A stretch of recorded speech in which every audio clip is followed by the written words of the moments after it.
Hello and welcome. You're watching NDTV 24/7. I'm Sonal Mehrotra Kapoor. Our top story coming in from Assam and worrying visuals over there as 6 Assam police personnel have been killed, dozens other injured as a decades-long border dispute with the neighbor Mizoram sparked violent clashes today, prompting both chief ministers to publicly again get into a Twitter war, dragging in the Home Minister Amit Shah as well. Now listen in fact, and I'm saying this carefully, not just watch, but listen in carefully to these visuals that we've just got from the border.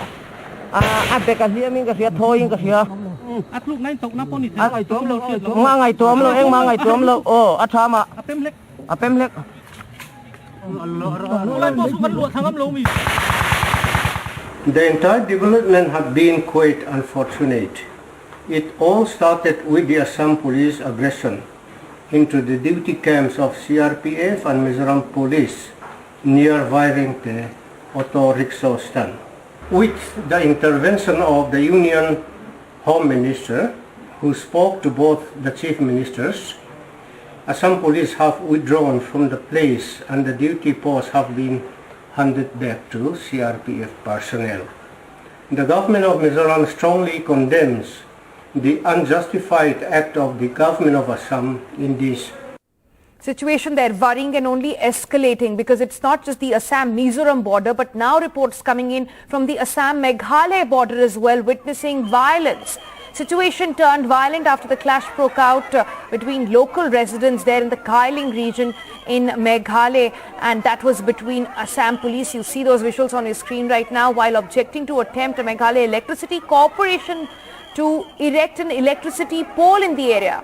The Assam police personnel have reportedly tried to pull down the electricity poles as well. This led to then a commotion in the area, where a large group of Assam police were then sent to the site to dispel the crowd. However, the situation nearly got out of hand over there. Just look at the presence of police personnel and other security personnel over there as well.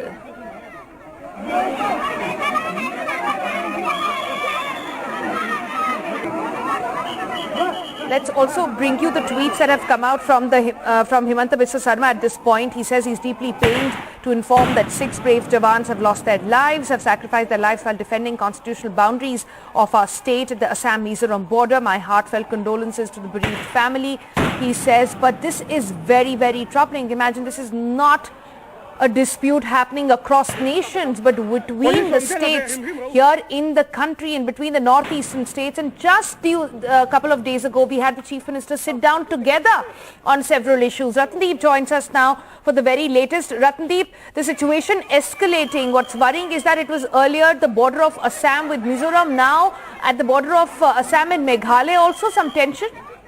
Yeah, there have been tension in the Assam-Meghalaya border, also in Meera Bai district, over certain issues. In fact, and so, Assam also has border disputes with Meghalaya. In fact, the two chief ministers had recently set and discussed, and they had decided that they would actually take the issue of border dispute between Assam and Meghalaya from the level of status quo to a level of resolution. There are 12 specific points on the Assam-Meghalaya border where there are disputes. Meera Bai district, also, which is just adjacent to the Kamrup metro district in Assam, also has certain points, and one flare-up did take place this afternoon. But what we can also add at this moment for our viewers is that in the tension that we saw, the flare-up, the violence that we saw on the Assam-Mizoram border, now 6 Assam police personnel have died in that violence, and what we have been given to understand by official sources of Assam government is that at least 60 people are injured. This includes police personnel as well as civilians. What we are hearing that the SP of the district of Kachar district, the superintendent of police, have also sustained bullet injuries. Assam Chief Minister Himanta Biswa Sarma would be rushing to Silchar tomorrow. That's what is the update that we are getting. Meanwhile, Mizoram has issued a press statement. That Home Minister has come on record to say that, has alleged that it was Assam which first escalated and they had to retaliate. So the firing did take place from both sides, is now established by the statement of the Mizoram Home Minister. All right, Ratni, thanks so much for bringing us up to speed with that. The minister getting there tomorrow. Let's see how that helps in sort of calming down the situation at the borders. All right, shifting our focus to Karnataka now. BJP's first ever chief minister in the south, four-time chief minister, but never completed his term. Today, at his 2-year anniversary of the government that he's heading, he announced his resignation with tears in his eyes. Why? Well, cause the party high command, that's the BJP bosses in the centre, decided that it was time for the 78-year-old to make space for other leaders to get in. But who will lead the state after BSY? Well, nobody really knows, but the change in leadership at a time when the state is battling with devastating floods. Was that a wise call? The next story explores.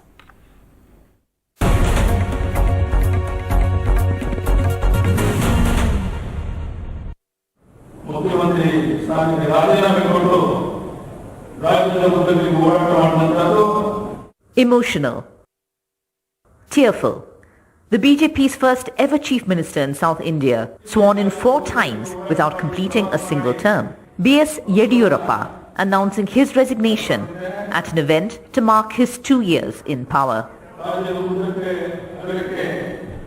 A quick trip from the Vidhana Saudha to the Raj Bhavan next door, and the formalities were soon completed. 26ನೇ ತಾರೀಕು 2 ವರ್ಷ ತುಂಬದ ಈ ಶುಭ ಸಂದರ್ಭದಲ್ಲಿ ರಾಜೀನಾಮೆ ಕೊಡೋದು ಸೂಕ್ತ ಅಂತೇಳಿ ನಾವು ಯೋಚನೆ ಮಾಡಿ ನಾನು ರಾಜೀನಾಮೆಯನ್ನು ಗವರ್ನರ್ ಕೊಟ್ಟು ಬಂದಿದ್ದೇನೆ. ಅವರು ಅಕ್ಸೆಪ್ಟ್ ಮಾಡಿಕೊಂಡಿದ್ದಾರೆ.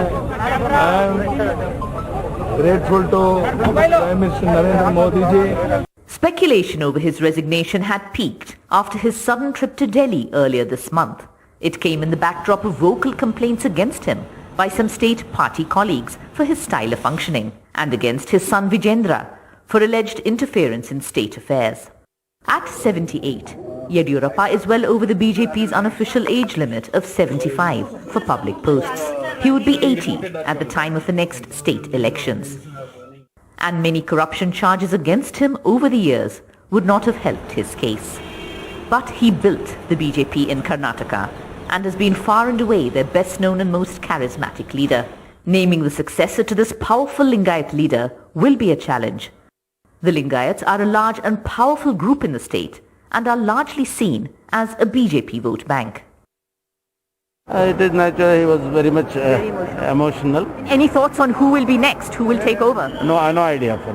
It is left to the High Command. BJP leaders are tight-lipped about the name of the successor of Mr. B.S. Yediyurappa. They are saying that the entire process may take 2 to 3 days. Though the party leaders say that the new leader will be young and he will be chosen keeping the caste equations in mind. Former Congress Chief Minister Siddaramaiah tweeted that the change wouldn't make much difference to the state. B.S. Yediyurappa is and always will be the first ever BJP Chief Minister in southern India. He will go down as that in the history books. He says he will dedicate the next years of his life to building up the party, to building up the BJP in the state.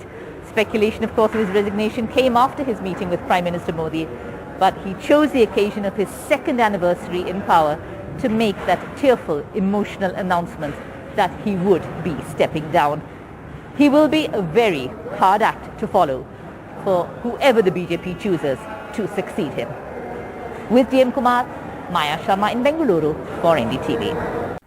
The farmers' protest completed 8 months today, and it was marked by women farmers conducting the Kisan Sansad and a women Kisan Sansad at Jantar Mantar today. Remember, women have always been participants in the farmers' protest, but today was the first time that they appear to be taking it and the entire protest to the forefront. The real question is, will the real parliament listen into the voices of these women?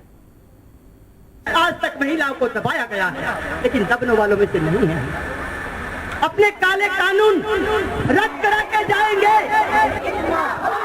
After hearing her bold voice here, it is hard to imagine that 40-year-old Ramesh Until lost her husband, 48-year-old Satish Kumar, to a heart attack just 5 months ago during the same farmers' protest. She was part of a group of 200 women farmers who came to Delhi's Jantar Mantar today as part of the Kisan Sansad, which is being held as the monsoon session of Parliament goes on. Today, the farmers' protest at Delhi's borders completed 8 months. Until is from Sonipat, where she and her husband owned a meager 1 acre of land. परमात्मा हमारे साथ है, चाहे मेरे पति शहीद हुए हैं, मेरे चारों बच्चे भी शहीद हो जाएं, हमें कोई परवाह नहीं है। In order to pay their respects to Until's husband and many others who lost their lives during the 8 months of protests, the farmers today observed 2 minutes of silence during the Kisan Sansad, where CPIM leader Subhashini Ali played the role of speaker. The Kisan Sansad also had its own agriculture minister. और मैं कृषि मंत्री होने के नाते आप सबकी बात मानती हूँ और तीनों जो खेती के कानून है जो काले हैं उनको रद्द करने की मैं भी मांग करती हूँ आपके साथ। 67-year-old Surinder Jaipal holds a PhD in Punjabi literature and is a retired professor from Ludhiana. She comes from a family of farmers and keeps visiting the Singhu border frequently.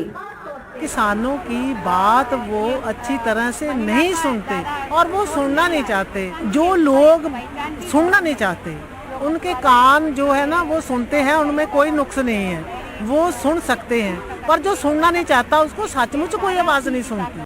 In India, while 85% of rural women are engaged in agriculture, only about 13% own land. At the ongoing agitation, 15 to 20% of protesters are women, but are still missing from leadership roles. None of the 9 core committee members of the Sanyukt Kisan Morcha, the group spearheading the movement, are women. Women representatives have also not been part of the key negotiation rounds between the government and farmers.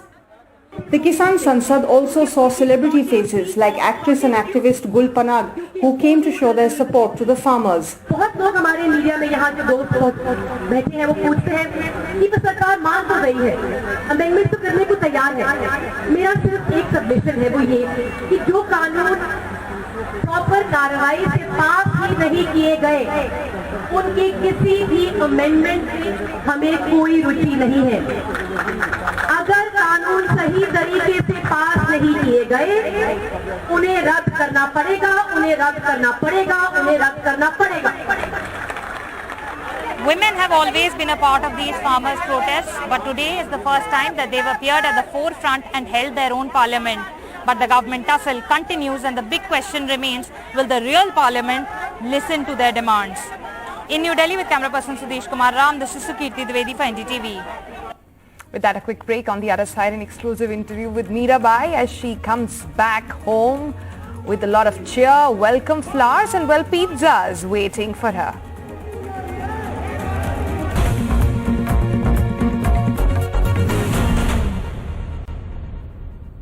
Welcome back. Now let's put a smile on your face with the woman who's got a smile on the faces of all the Indians. We're talking about Meera Bai in an exclusive chat with NDTV. She talks all about her cravings for pizzas and also Tokyo done. Paris is now on her mind. Well, I'm joined by the Tokyo Olympic silver medalist Meera Bai Chanu. Let me speak to her. Meera, वापस आए India, कैसा था आपका journey Japan to India? आप सोचते सोचते आए हैं कि इतना सारा सेलिब्रेशंस आपके लिए होगा? नहीं, मैं नहीं सोचा था। सुना तो था आप लोग को इंडिया में इतना सारे वेलकम करने में आएगी, तो इतना सारे लोग आए थे, इतना प्यार दिया था, तो मैं कभी नहीं सोचा था ऐसा होगी। पर मुझे बहुत बहुत खुशी हुई, बहुत ज़्यादा। मेरा आपने पिज्ज़ा खाया? हाँ जी, मैं उसी दिन कॉम्पिटिशन ख़त्म होते ही मैंने डिनर में पिज़्ज़ा खाई थी, क्योंकि मुझे कॉम्पिटिशन से पहले 2 दिन मैंने कुछ नहीं खाए थे, मेरा वेट की वजह से, तो मैंने पिज़्ज़ा खाई थी सबसे। बहुत टाइम से आप शायद वेजिटेरियन भी रह चुकी है और आप अब एक पिज़्ज़ा कंपनी ने बोला है आपको लाइफ टाइम फ्री पिज़्ज़ा मिलेगा, तो वो कैसे आप यूटिलाइज करेंगे वो ऑफर? हाँ, मुझे भी बहुत खुशी हुई ये सुन के, क्योंकि मुझे पहले से ही पिज़्ज़ा बहुत पसंद होते थे। जब भी मैं जंक फूड खाने का मन किया तो मैं पिज़्ज़ा ही ऑर्डर करके मैं खा देती। तो अभी शायद डोमिनोज वालों ने मुझे पूरा पिज़्ज़ा हर दिन या जब भी चाहिए खाने के लिए मुझे ऑफर दिया, तो मुझे बहुत। मेरा जब आप गए टोक्यो, आप तब से ही बोल रहे थे कि मेडल आपको ज़रूर मिलेगा। ये कॉन्फिडेंस कैसे मिला आपको, कहाँ से मिला कि जरूर मेडल जरूर आएगा? हाँ, ये कॉन्फिडेंस मैंने रियो से ही पूरा सीखा था। रियो में जो मैंने फेंट किया था, तो इसी दिन से मैं पूरा ऐसा हो गया था, मुझे नेक्स्ट ओलंपिक में या नेक्स्ट कंपटीशन जो भी में मुझे मेडल लेना है, अच्छा बेस्ट परफॉर्मेंस देना है, तो इसमें से मैं कॉन्फिडेंस भी मिला और मेरे सर ने, विजय सर ने मुझे बहुत ही मोटिवेशन दी थी। घर पे बात हुआ है, अगला प्लान क्या है आपके लिए? अभी हाँ, घर से बात हुआ है, मम्मी भी बहुत बिजी है, अभी सारी लोग मम्मी को मिलने घर पे सारे लोग हैं, तो मम्मी भी काफ़ी बिजी है और खुश भी है, सारी फैमिलीज है। तो मैं कल घर जा रही हूँ मणिपुर, तो थोड़ी देर मैं घर में रहूँगी, मम्मी लोग के साथ में इंजॉय करूँगी। फिर आगे तो मैं ट्रेनिंग और करना है 24 ओलंपिक में मैं फिर इसी के लिए मैं तैयारी और करना है। मीरा, हम दुआ करेंगे कि आपका सिल्वर गोल्ड में बदल जाए पेरिस ओलंपिक्स में 2024 में। Thank you very much. It's been 22 years of the Kargil war and India is celebrating Kargil Vijay Divas today. The honours came in from the who's and who of the town. Amit Shah, Rajnath Singh, the salutes were plenty.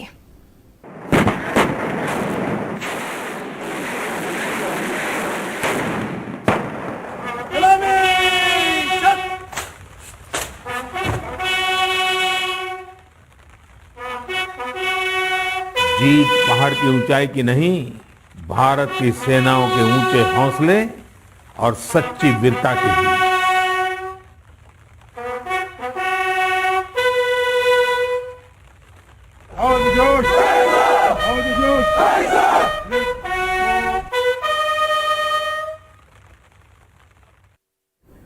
Well, that's all we could pack this edition. Thanks for watching. Bye-bye.